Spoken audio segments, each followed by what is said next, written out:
चूड़ाकरण संस्कार का समय आया। चूड़ाकरण जानते हैं ना? चूड़ाकरण आप लोग जानते हैं? चूड़ाकरण क्या?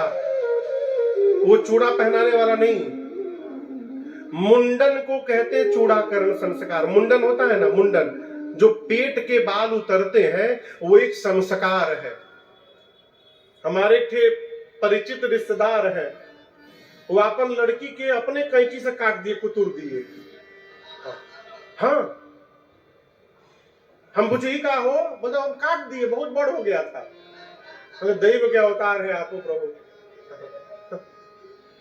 ये संस्कार है, चूड़ाकरण संस्कार हुआ। यहां दर्शन करिए, गोस्वामी जी कहते हैं कि चूड़ाकरण कीन्ह गुरु जाई।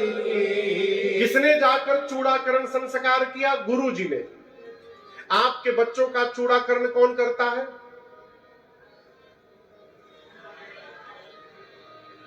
नौ भैया करते हैं, नौ भैया करते हैं कैंची से, लेकिन राम जी का चूड़ाकरण किसने किया? गुरु जी ने। तो क्या गुरु जी कैंची लेके बाल काटे राम जी का? सोचने का विषय है ना। गुरु जी ने किया, लेकिन काट करके नहीं किया। क्यों? राम जी अलौकिक हैं, राम जी के शरीर के अंग भी अलौकिक हैं। संसार में ऐसी कोई कैंची नहीं बनी जो राम जी का बाल काट दे। राम जी के बाल कैंची से कटने वाले नहीं है। तो गुरु जी ने क्या किया? गुरु जी ने जाकर वेद मंत्र का उच्चारण प्रारंभ किया, और उस मंत्र के प्रभाव से शिखा छोड़कर जितने केश थे राम जी के शरीर सिर में ही विलीन हो गए। इसलिए कहा चूड़ाकरण कीन गुरु जाई। गुरु जी ने जाकर चूड़ाकरण संस्कार पूर्ण किया। चूड़ाकरण के बाद यज्ञोपवीत संस्कार हुआ। यज्ञोपवीत जानते हैं ना? जनेऊ। यज्ञोपवीत होने के बाद राम जी गुरु जी के यहाँ पढ़ने गए। गुरु गृह गए पढ़न रघुराए, अनप काल दे जासन आए। जाके सहज श्वास सुविचारी, सो हरि पढ़ यह कौतुक भारी। तात्काल उठ के रघुनाथा, मात पिता गुरु ना वही माथा, मात पिता गुरु ना वही माथा। अनुज सखा संग भोजन करही, अनुज सखा संग भोजन करही। मात पिता आज्ञा अनुसरही, मात पिता आज्ञा अनुसरही। वेद पुराण सुनहि मन लाए, वेद पुराण सुनहि मन लाए। आप कहीं अनुजन समझाए, आप कहीं अनुजन समझाए। आयस मांग करहि पुर काजा, आयस मांग करहि पुर काजा।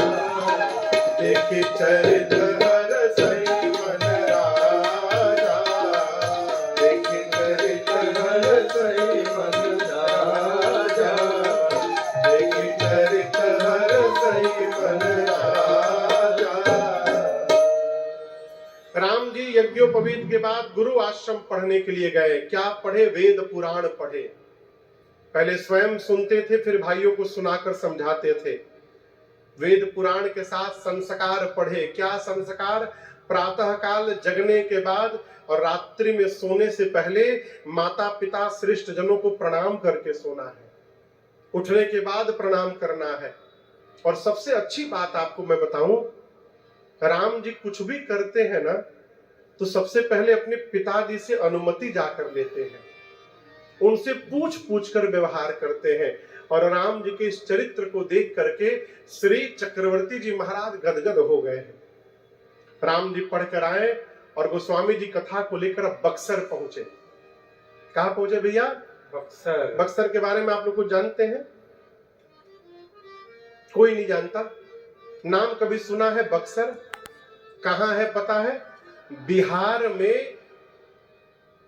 बिहार की राजधानी पटना है, उसके बगल में एक जिला है आरा, और आरा के बगल में जिला है बक्सर।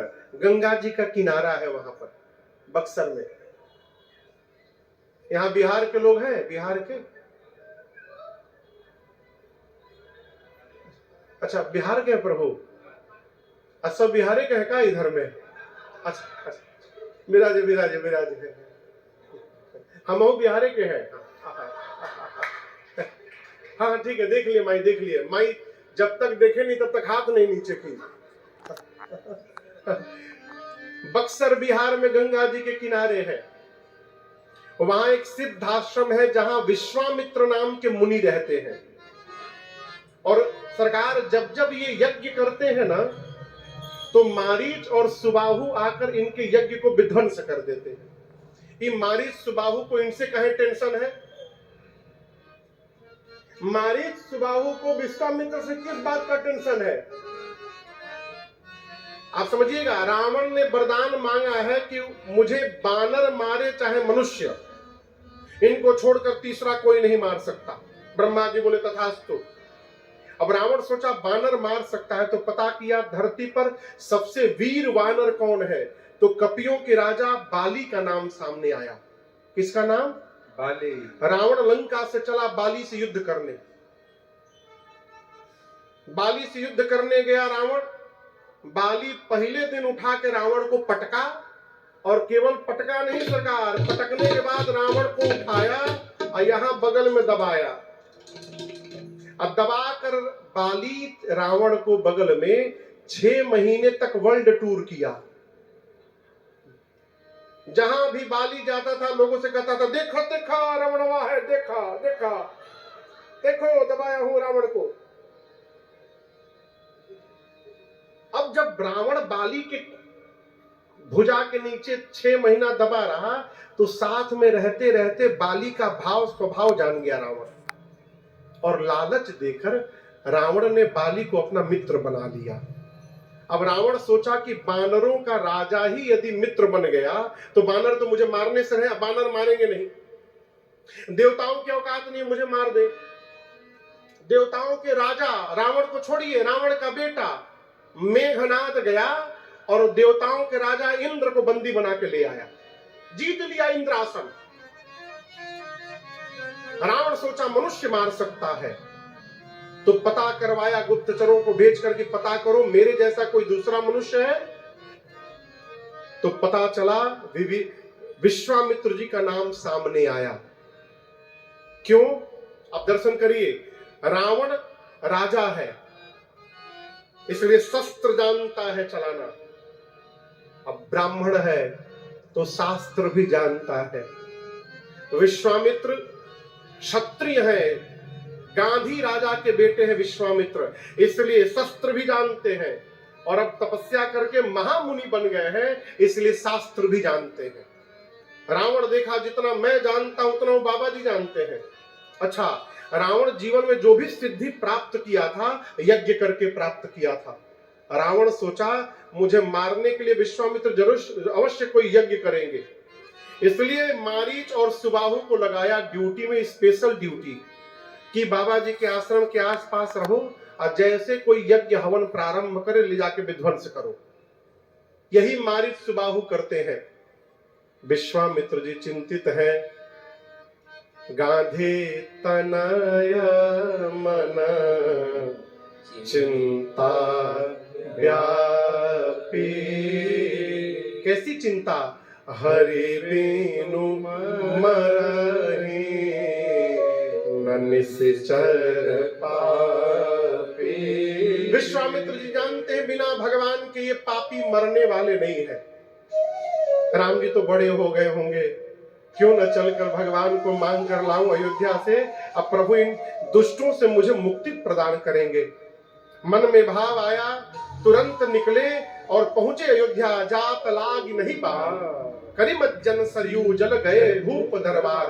जाकर विश्वामित्र जी सरजू जी में गोता लगाए और दशरथ जी के राज दरबार के मेन गेट पे जाके खड़े हो गए। द्वार पर भीतर सूचना भिजवाया कि लेके जाओ, कहो कि विश्वामित्र महामुनि आए हैं। जैसे दशरथ जी सुनी, मुनि आगमन सुना जब राजा, मुनि आगमन जब राजा, मिलन गयो लय समाजा, मिलन गयो लय समाजा। कर दंडवत मुनि सन्माने, कर दंडवत मुनि सन्माने, निज आसन बैठारे निहाने, निज आसन बैठारे निहाने, चरण पखारे की भी अति पूजा, चरण पखारे की भी अति पूजा, मौसम आज धन्य नहीं दूजा, मौसम आज धन्य नहीं दूजा, मौसम आज धन्य नहीं दूजा, मौसम आज धन्य नहीं दूजा। जैसे दशरथ जी को पता चला विश्वामित्र महामुनि आए, ब्राह्मणों के समाज को लेकर दशरथ जी महाराज दौड़कर बाहर गए। देखिए, कौन आएगा तो कौन लेने जाएगा, इसको मर्यादा कहते हैं। मंत्री को नहीं भेजा दशरथ जी ने, स्वयं गए, और अकेले नहीं गए, ब्राह्मणों को लेकर गए स्वस्ति वाचन करने के लिए। जब वो मिलेंगे तो दशरथ जी महाराज गए, जाकर दंडवत किया, चरणों में प्रणाम नहीं किया। क्या किया? दंडवत कैसे करते हैं? लेट करके। हाँ, लेकिन माताओं को दंडवत नहीं करना चाहिए। लेकिन हो गया उल्टा। आजकल माताएं इतनी भक्ति में आ गई हैं कि वही लौटती रहती हैं। अब पुरुष तो भगवान मालिक है, समझे में नहीं आता, प्रणाम कर रहे हैं कि आशीर्वाद दे रहे, महाराज ऐसे लोग प्रणाम करते हैं। अब वो प्रणाम कर रहे हैं कि आशीर्वाद दे रहे हैं, भगवान जाने। अरे सरकार, एक बार तो अभी पिछले साल की बात है, एक लोग हमारे पेटवे छू के प्रणाम कर रहे थे। ये तो कहीं हम देख लिए नीचे। हम बोले काहो पेटवे आशीर्वाद दी तहके, न सावधान रहिए तो लोग न जाने काका छू दे प्रणाम कर लेंगे। घुटना छू दे, कमर छू दे, कंधा छू दे, भगवान मालिक है साहब। दशरथ जी महाराज ने दंडवत किया, किसको? श्री विश्वामित्र जी को। आशीर्वाद मिला, भीतर दरबार में लेकर गए, और आप सोचिए कहां बिठाए होंगे। निज आसन बैठारे। श्री दशरथ जी ने विश्वामित्र जी को अपने राज सिंहासन पर ले जाकर बिठा दिया, अपने सिंहासन पर। आप किसी के घर जा रहे हैं, सामने वाला आपको जितना प्रेम करता है ना, वैसा ही स्थान देता है बैठने के लिए। इसी से सामने वाले के भाव का पता चलता है। कथा चल रही है ना, जिससे मन मिलेगा ना उसको कहेंगे अरे आओ यहीं बैठ जाओ, जगह बहुत है, तकिया इधर, यहीं बैठ जाओ, यहीं बैठ जाओ। और जिससे मन नहीं मिलेगा वो बेचारा यदि कुर्सी लेकर यहाँ बगल में बैठ जाए, कपारे पे बैठे वो का उधर का आदमी बर्दाश्त नहीं करता। दशरथ जी महाराज विश्वामित्र जी को अपने सिंहासन पर पधराए और स्वयं पांव में बैठे। अब बैठकर क्या किए? चरण पखारे कीन्ही आति पूजा, मौसम आज धन्य नहीं दूजा। पांव पखारे, उनका पूजन किए। फिर पूछा, मुनिवर आप किस प्रकार का भोजन पाना चाहते हैं? विश्वामित्र जी ने बताया, वैसे भोजन को बनवाया, अब विविध भांति भोजन करवाओ, नाना प्रकार से भोजन करवाया। विश्वामित्र जी गदगद हो गए। अब आप बताइए, आने के बाद ले जाकर बिठाने में, पांव धोने में, पूजा करने में, अब पूछ कर भोजन बनवाने में, अब बनवा कर भोजन करवाने में कितना समय लगा होगा? अनुमान से बताइए कितना लगा होगा? 2 घंटा, कम से कम 2 घंटा, 2 घंटा मान लीजिए। आपके घर कोई महात्मा यदि आए तो क्या आप 2 घंटे बाद बच्चों को बुला के प्रणाम करवाएंगे? कब करवाएंगे? तुरंत। लेकिन दशरथ जी तो 2 घंटे बाद करवा रहे हैं। सरकार यहां लिखा है कि जब भोजन करवा दिया तब महाराज पुनि चरणनी मिले सुत चारे, पुनि चरणनी। बाद में जाकर चारों बच्चों को प्रणाम करवाया। क्यों? ये गलत किया ना विश्वामित्र दशरथ जी ने। आप रहते तो क्या करते? तुरंत कराते। दशरथ जी 2 घंटा बाद कराए तो गलत किए ना। कोई बोल नहीं रहा है। देखिए मैं बताऊं, आपको निवेदन करूं, दशरथ जी महाराज क्या सोचे कि विश्वामित्र जी पैदल आए हैं उतनी दूर से, थके हैं।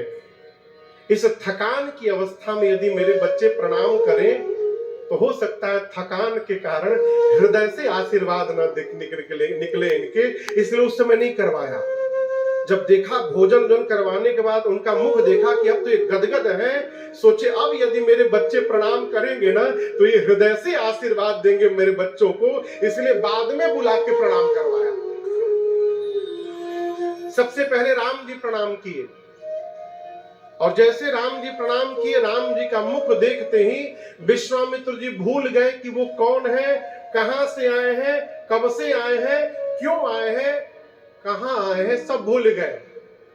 केवल राम जी को देख रहे हैं। अब देखकर मन में सोच रहे हैं। क्या सोच रहे हैं? अरे तेरी मंद मंद मुस्कानिया पे, तेरी मंद मंद मुस्कानिया पे बलिहार राघव जी, बलिहार राघव जी। तेरी मंद मंद मुस्कानिया पे, तेरी मंद मंद मुस्कानिया पे बलिहार राघव जी,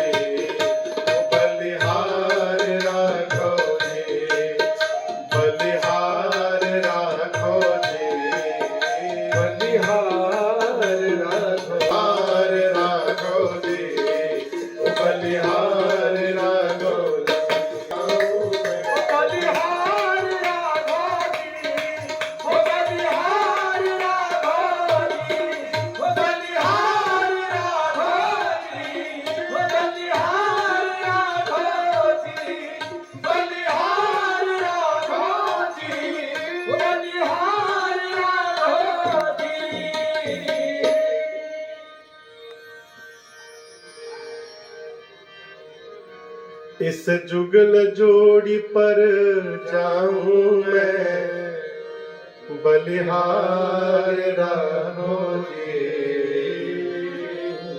बलिहार राघव। श्री विश्वामित्र